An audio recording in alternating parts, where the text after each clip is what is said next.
Presidente República José Ramos Horta participa cerimônia graduação Universidade Dili Badala Sanolo. Rafoin participa cerimônia graduação ne Presidente República José Ramos Horta.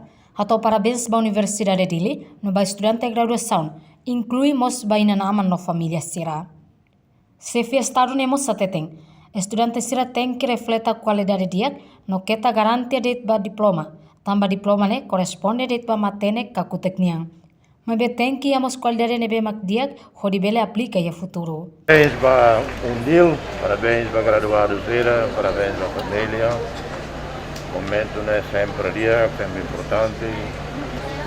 Graduado Zera, a família.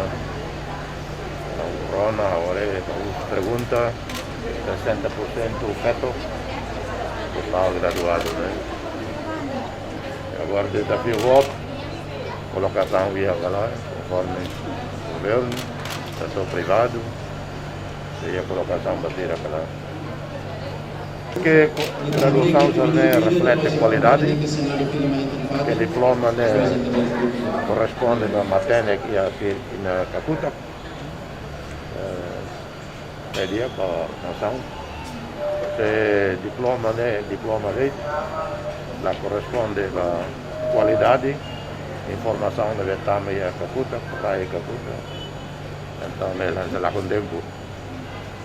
Graduado Sira Hamotuk atus neng hitunolo racing rua, mai husi Faculdade de Economia, Engenharia, Direito, Saúde, na Educação.